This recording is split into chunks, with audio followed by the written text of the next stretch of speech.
Was Joe Camel created to trick kids into smoking? And did he contract cancer because of his sins against the youth? It's the 80s, and despite Don Draper's best attempts, television ads for tobacco are illegal, and Camel cigarettes are humped. Despite being the oldest brand of cigarettes in the United States and being the #1 seller in the 1950s, Camel has now fell to 6th place in sales. #1 is the upstart brand Marlboro. Marlboro had actually been founded as a woman's cigarette brand with the slogan, "Mild as May." But in one of the true industry transforming moves, the Marlboro team moved from trying to intellectually describe their cigarette as a better product. They moved to an emotional appeal by trying to show how Marlboro cigarettes would make you rugged and individualistic. And they did this by creating the Marlboro Man line of advertising, which showed that Marlboro was a man's cigarette that made you manly. Now granted, most of these men died from lung cancer, but that's beside the point. And by laying in on the identity of the customer, Marlboro saw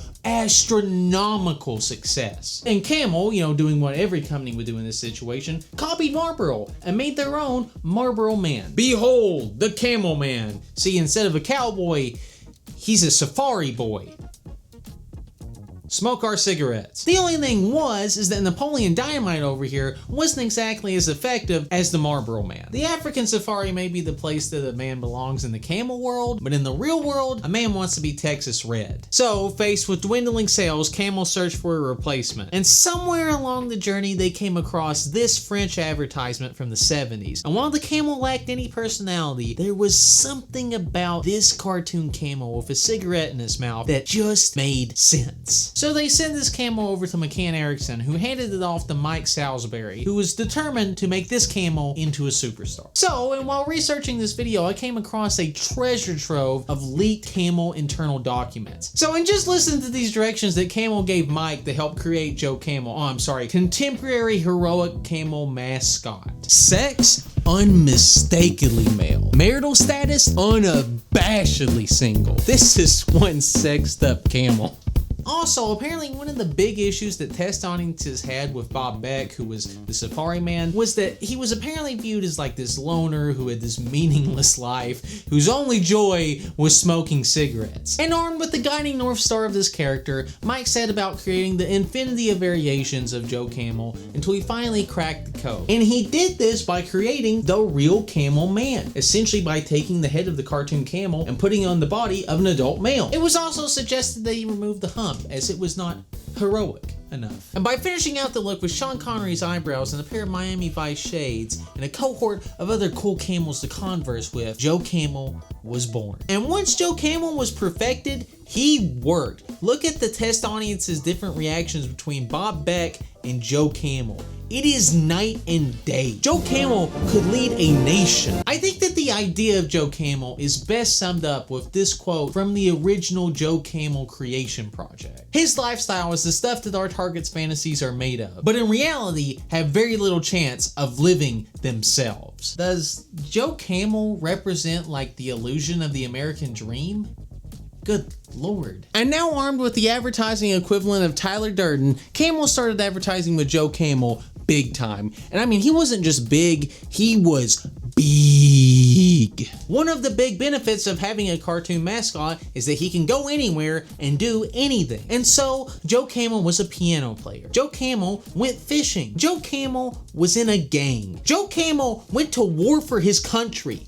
And he won. Stand up and salute the flag. He had become literally larger than life. And it is not hard to see why. These advertisements are just drawn so cool. I mean, look at this guy. My man literally invented Vaporwave. At the peak of his fame, Camel introduced specially marked packs containing Camel Cash, which could be exchanged for everything from lunchboxes to t-shirts. Now even the white trash kids get something for Christmas.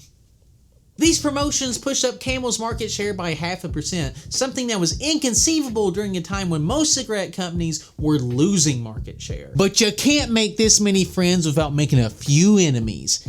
And some lung tumors. Because Joe was such a breakout character in the youth market, he became the primary target for anti-smoking lobbyists. These people felt that regardless of whatever Camel said that their target demographic actually was, their true target was previously non-smoking teens who they would then convert to smoking Camel. Because cool cartoon Hump Horse says, "Wazza!"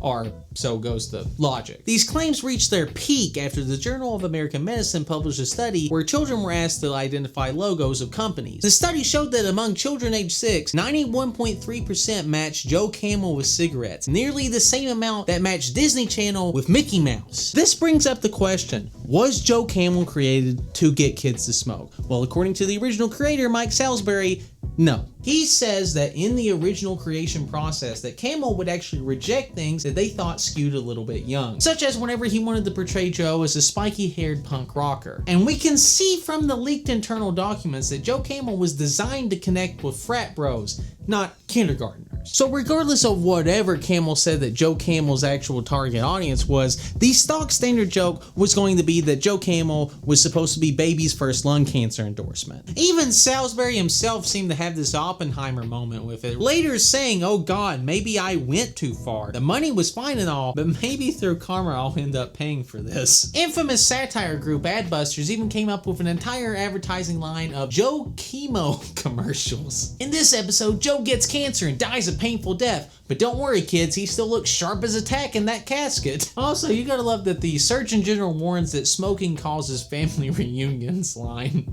God.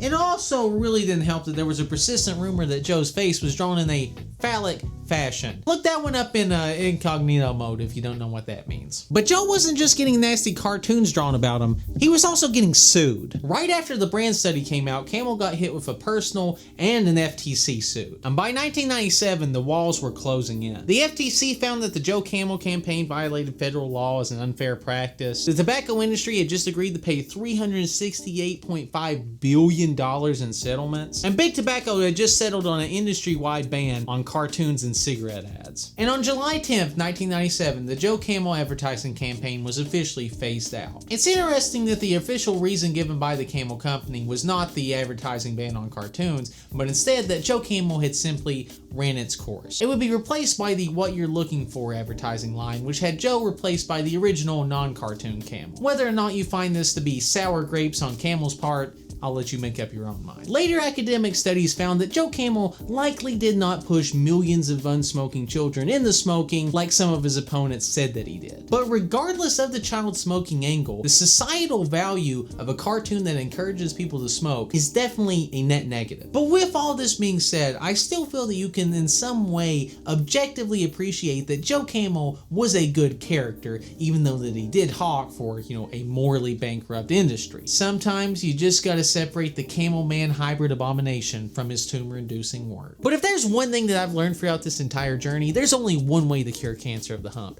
and that's to watch this video.